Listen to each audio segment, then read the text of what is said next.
कैसे हैं आप सब? आशा करती हूँ आप सभी अच्छे होंगे, स्वस्थ होंगे, खुश होंगे और अपनी पढ़ाई भी अच्छे से कर रहे होंगे। तो जैसा कि आप सभी जानते हैं, मैं हूँ आपकी हिंदी की अध्यापिका और मैं स्वागत करती हूँ आप सभी का आईसीटी वर्चुअल क्लासरूम में। और आज हम यहाँ पर एकत्रित हुए हैं पढ़ने के लिए क्लास 9th की हिंदी। क्लास 9th की हिंदी में आज हम पढ़ेंगे आपकी व्याकरण खंड का संधि, जो कि हम पिछले सेशन से ही पढ़ते हुए आ रहे हैं। और इसमें हमने पिछले सेशन में पढ़ा था स्वर संधि और उसके भेदों को। आज हम स्टार्ट करेंगे व्यंजन संधि। तो क्या होती है व्यंजन संधि, इसके कितने भेद होते हैं, इसके बारे में विस्तार पूर्वक पढ़ेंगे और इनको उदाहरणों से स्पष्ट करेंगे। और सभी बच्चे ध्यान से सुनेंगे, क्योंकि बार बार कहती आ रही हूँ कि संधि जो है ये व्याकरण का एक महत्वपूर्ण टॉपिक है, एक महत्वपूर्ण भाग है। तो अपने हाथ में कॉपी पेन पेंसिल जो भी आपके पास है वो आप ले लीजिए। और अगर जब मैं आपको लिखवाती हूँ तो आप लिखने के साथ साथ, समझने के साथ साथ उसे अपनी कॉपी में भी बिल्कुल ऐसे के ऐसे उतारते रहिए और लिखते रहिए। तो शुरू करते हैं आज का सेशन, चलते हैं स्मार्ट बोर्ड की तरफ। जैसे कि मैंने आप लोग को बताया कि हमने पिछले सेशन में अपना स्वर संधि कंप्लीट कर लिया था। स्वर संधि के जो हमारे भेद थे वो सारे हमने कंप्लीट,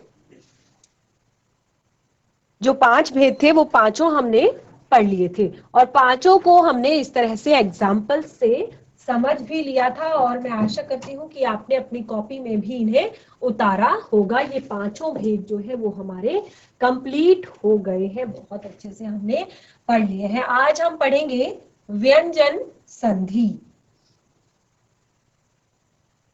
संधि का दूसरा भेद व्यंजन संधि।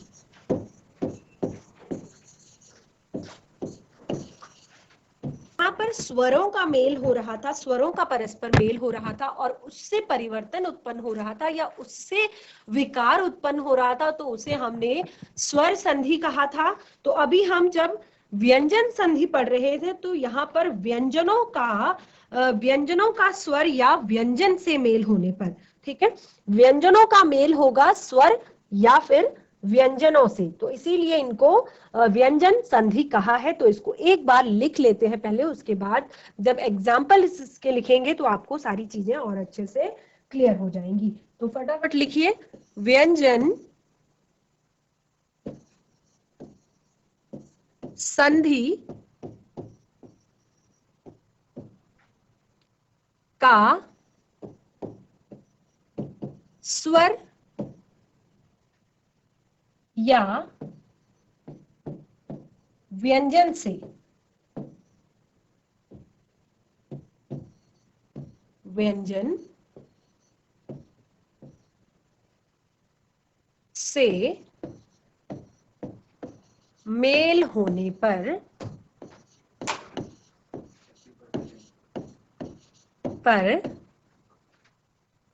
जो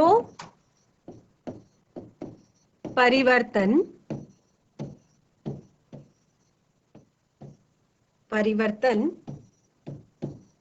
होता है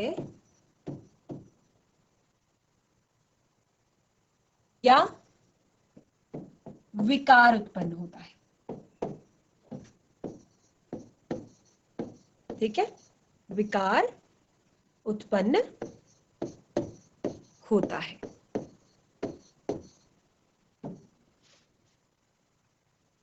उसे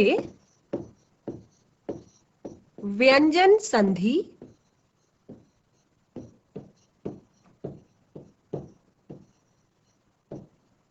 कहते हैं।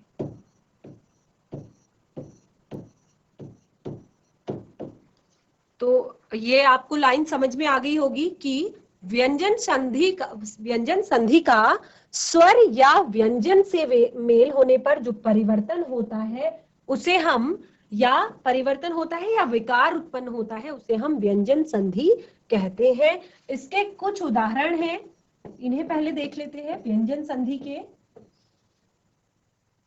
दिक,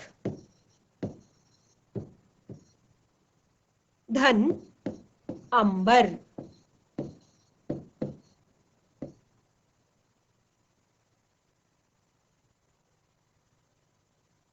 वाक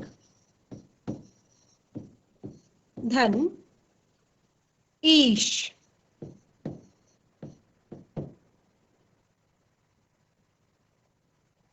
उत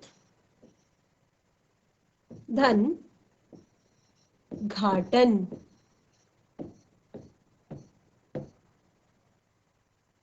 सत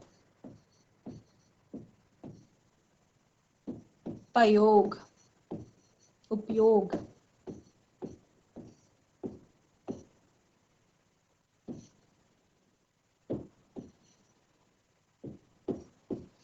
तो किस प्रकार से इनके शब्द हम बनाएंगे?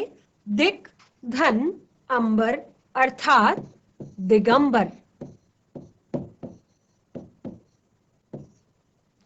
वाक धन ईश वागीश,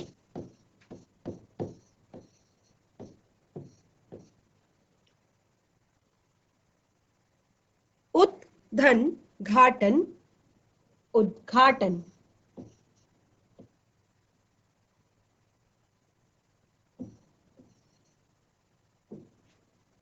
सत धन उपयोग सदुपयोग,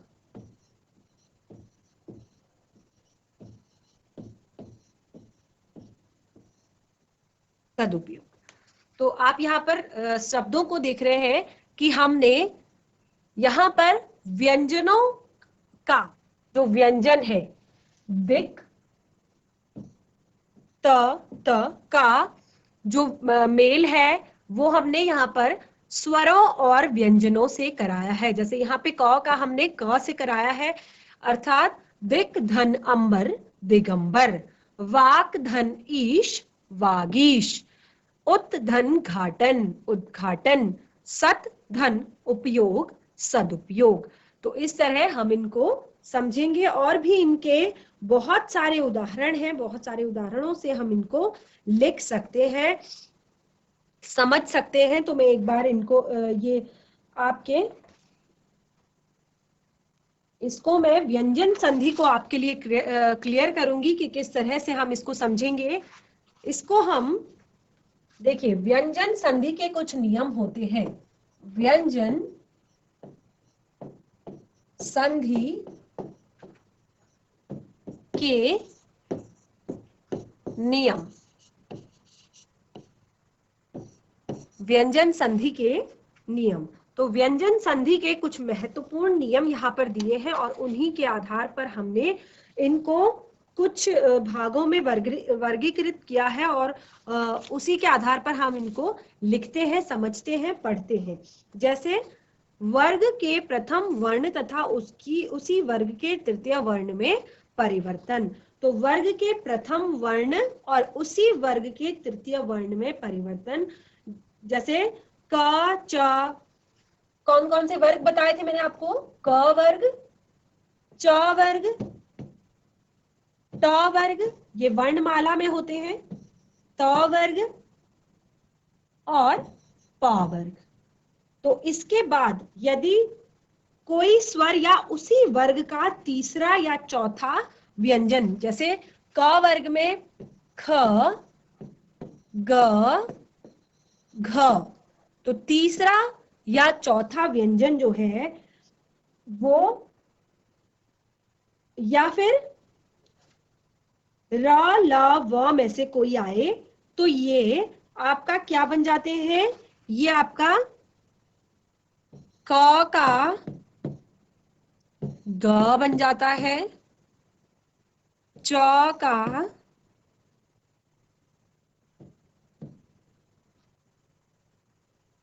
च बन जाता है, ट का ड बन जाता है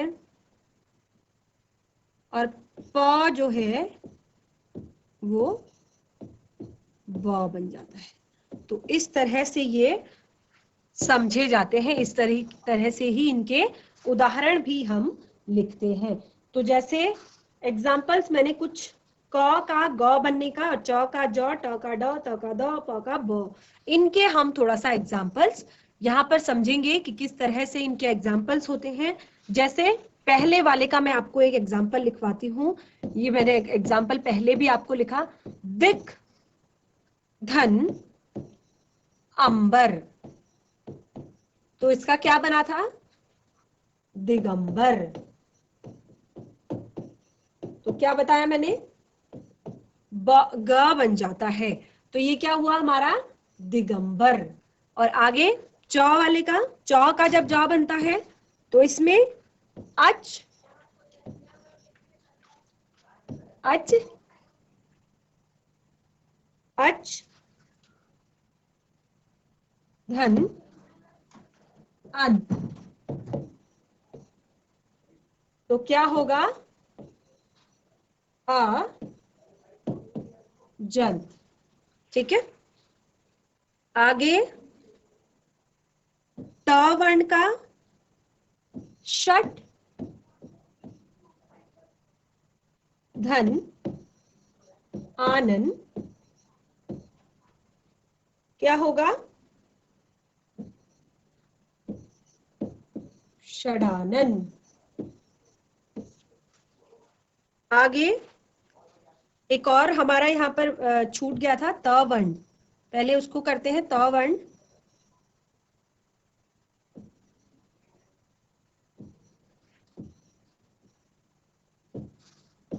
तो यहाँ पर त का द हो जाता है। ठीक है, फिर हम लिखेंगे पा का ब। तो अब ध्यान से देखिएगा, त वाले का लिखते हैं ज ग त, जगत धन अंबा, क्या बनेगा, जगदम्बा। जगत धन अंबा, तो बनेगा जगदम्बा। आप इन शब्दों को बिल्कुल ध्यान से देखिए और यहां वाले शब्दों को देखिए, तो आप यहां पर देख पाएंगे कि शब्द बिल्कुल इसी से बन रहे हैं। अब प और ब को मिलाने पे क्या बनेगा, अ प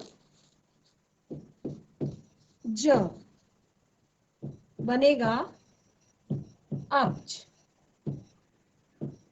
ठीक है, तो इस तरह से सारे एग्जाम्पल मैंने आप लोगों को इसके बता दिए कि जब हम का इसके इसका जो पहला नियम था ये हमने पढ़ा। पहला नियम यानी कि प्रथम वर्ग का जो ये था कि प्रथम वर्ण का उसी वर्ग के द्वितीय वर्ग के तृतीय वर्ण में परिवर्तन, यानी कि जो पहला जो वर्ग है, वर्ग का अगर क है तो क का द्वितीय या तृतीय में परिवर्तन हो जाएगा, अगर च है तो छ ज या ज में परिवर्तन हो जाएगा, ट है ठ ड में परिवर्तन हो जाएगा, त थ द में परिवर्तन हो जाएगा, प फ ब में परिवर्तन हो जाएगा। ठीक है, यानी क च छ ज ट ठ ड त थ द प फ ब। तो आप देख रहे हैं हमने कहा कि वर्ग का जो पहला व्यंजन है वो हमारा तीसरे या चौथे व्यंजन में परिवर्तित हो जाता है।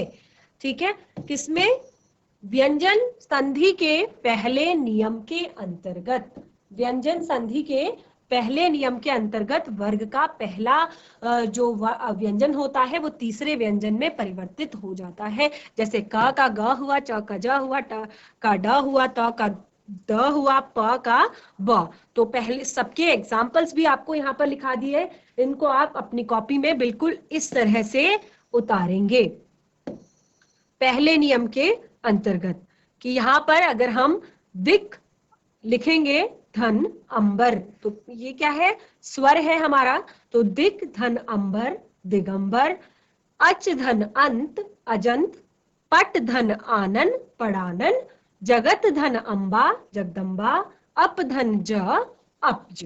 ठीक है, ये इसका पहला नियम था। अगला नियम क्या है, अगले नियम में प्रथम वर्ग के प्रथम वर्ण का पंचम वर्ण में परिवर्तन। तो यहाँ पर पंचम वर्ण में परिवर्तन हो रहा है। या मैंने यहाँ पर आपको केवल 3 वर्ण लिखा है, क ख ग घ ळ, ठीक है, च छ ज झ य ण त ठ ड ढ य। तो इस तरह से प्रथम जो वर्ण होगा, दूसरा नियम है वर्ग के प्रथम वर्ण का पंचम वर्ण में परिवर्तन। तो आप एक जगह आप एक पूरी टेबल बना लीजिए, क ख ग घ ड़ की, यानी कि व्यंजन की एक टेबल बनाइए। सबसे पहले फटाफट एक तरफ कॉपी के एक तरफ व्यंजन की इस तरह से टेबल बनाइए और फिर उसमें चेक कीजिए कि पांचवा वर्ण जो है वो कौन सा है। क है, ख है, ग है, घ है या ड़ है, च है, छ है, ज है। तो इस तरह से यहाँ पर प्रथम वर्ण का तीसरे वर्ण के साथ मेल हो रहा था, लेकिन दूसरे नियम में प्रथम वर्ण का पांचवें वर्ण के साथ मेल होगा। तो इसको लिख लेते हैं। दूसरा नियम है वर्ग के प्रथम वर्ण का पंचम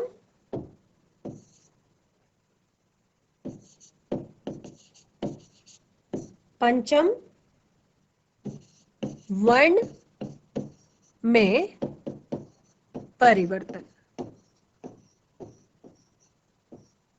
ठीक है, ये दूसरा नियम है। और पहले वाले में हेडिंग डालेंगे कि वर्ग के प्रथम वर्ण का तीसरे वर्ण में परिवर्तन या तृतीय वर्ण में परिवर्तन। तो इसको कैसे समझेंगे, अब आप खुद देख लीजिए। जब आप टेबल बनाएंगे तो आपका पंचम वर्ण कौन सा होगा। जैसे क च ट त प के बाद म या न हो तो क का ड़, च का य, ट का ण, त का न, प का म हो जाता है। कब कब जब क के बाद, च के बाद, ट के बाद, त के बाद और प के बाद क्या होना चाहिए, म या न।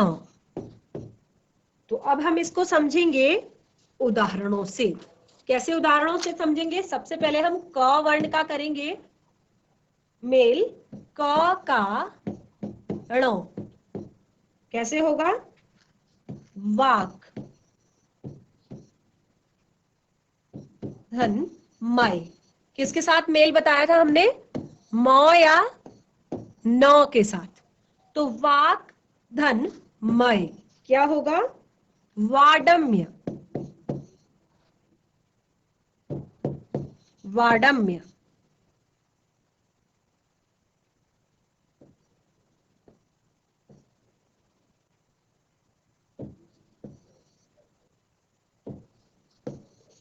वाडमय। ठीक है, अगला ट का ण हो जाएगा।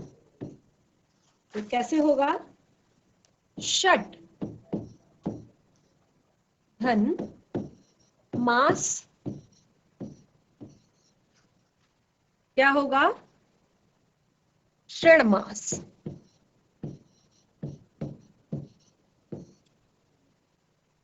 अब अगला तो का न,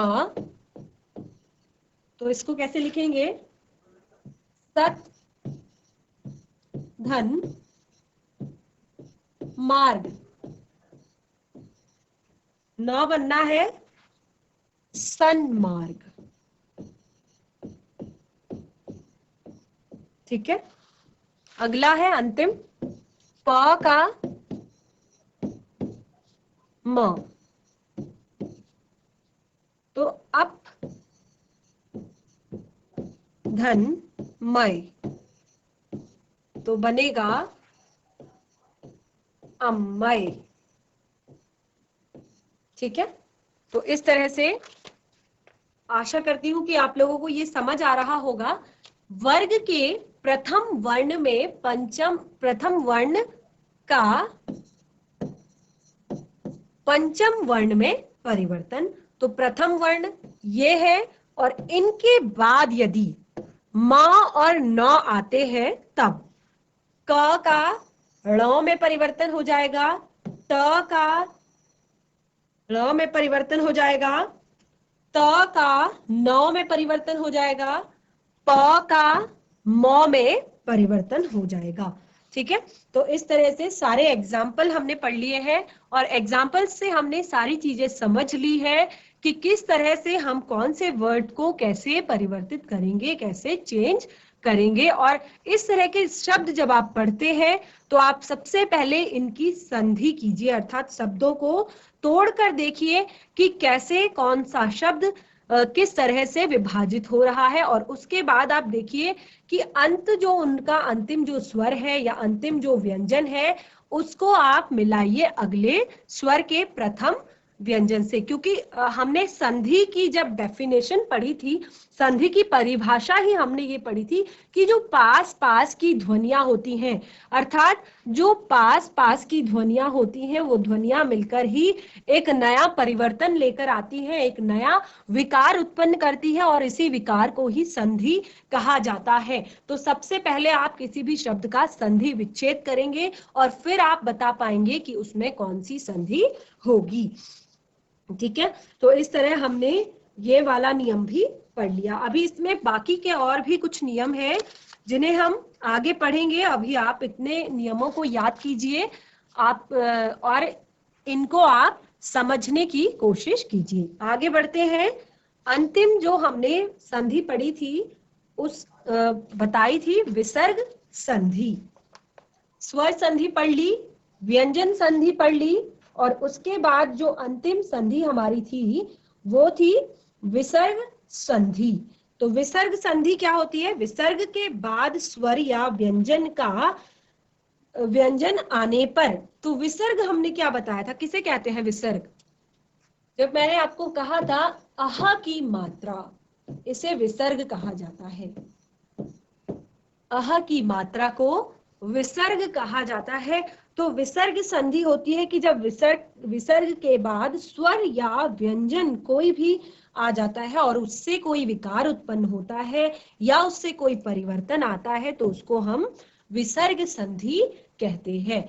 किस प्रकार से इसको एक बार लिख लेंगे। पहले नंबर 3 है आज हमारा, हेडिंग डालिए बिल्कुल अच्छे से अलग से, विसर्ग संधि।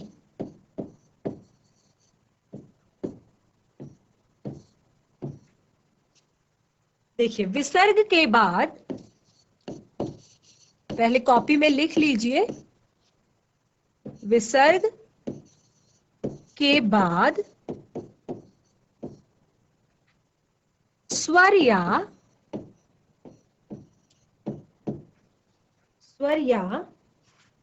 व्यंजन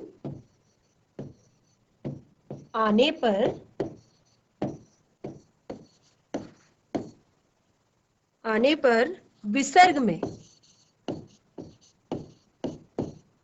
में जो परिवर्तन होता है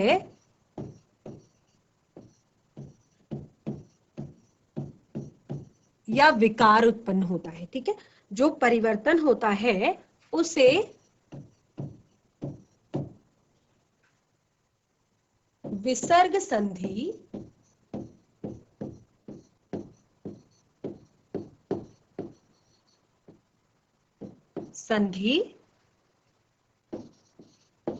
कहते हैं। ठीक है, जैसे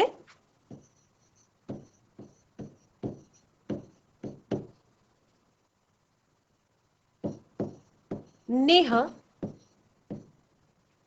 धन, चय, कोई भी स्वर या व्यंजन शब्द आएगा तो निह, धन, चय क्या बनेगा? निश्चय।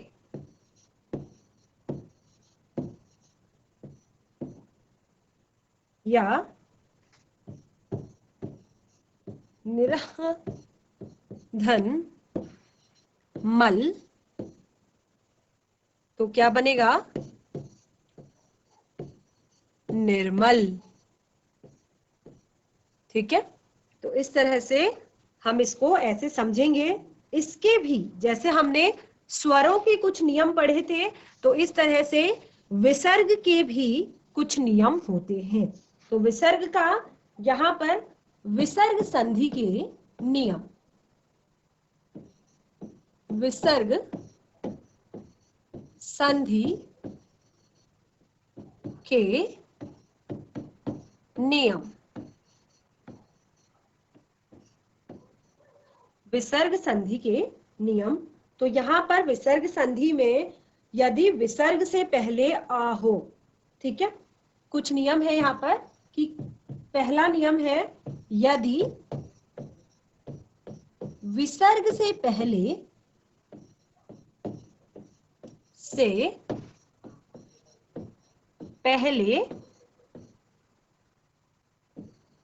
आ हो। अगर विसर्ग से पहले आ हो, जैसे तो विसर्ग का मेल आ या किसी भी वर्ग के तीसरे, चौथे, पांचवें वर्ण के साथ, जैसे या, र, ल, व, ह से हो, तो विसर्ग में विसर्ग जो है वो ओ में बदल जाता है। ठीक है, फिर से पढ़ लेते हैं एक बार।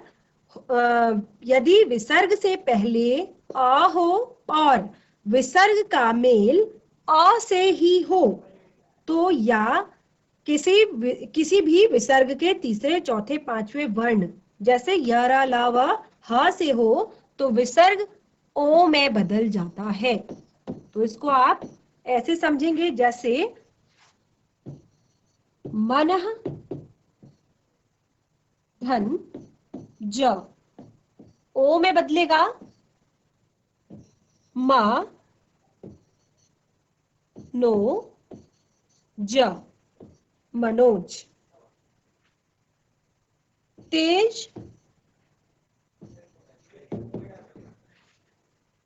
धन मय, तो होगा तेजोमय, ओ में परिवर्तित हो जाएगा। इसी तरह और भी इसके बहुत सारे एग्जाम्पल्स हैं जिनसे हम इसको बहुत अच्छे से समझ सकते हैं। तो विसर्ग के जो कुछ नियम है, ये हम अगले सेशन में अपने कंप्लीट करेंगे। तो बच्चों, आज हमने अपनी व्यंजन संधि को कंप्लीट किया और उसके बाद हमने विसर्ग संधि स्टार्ट की। तो आशा करती हूँ कि आपको संधि के जो ये कुछ नियम है ये समझ में आ रहे होंगे। अगर नहीं आ रहे हैं या फिर भी कोई दिक्कत परेशानी है तो आप मुझे चैट के माध्यम से बता सकते हैं। वैसे अभी हमने विसर्ग संधि को कंप्लीट नहीं किया है, इसलिए हम अगले सेशन में कंप्लीट करेंगे और कुछ उदाहरण भी मैं आपके इससे संबंधित आपको लिखवाऊंगी, बताऊंगी, जिससे आपको ये क्लियर हो जाएंगे। तो आज का सेशन हमारा यहीं पे कंप्लीट होता है। मिलेंगे नए सेशन में, तब तक के लिए धन्यवाद। आपका दिन शुभ हो।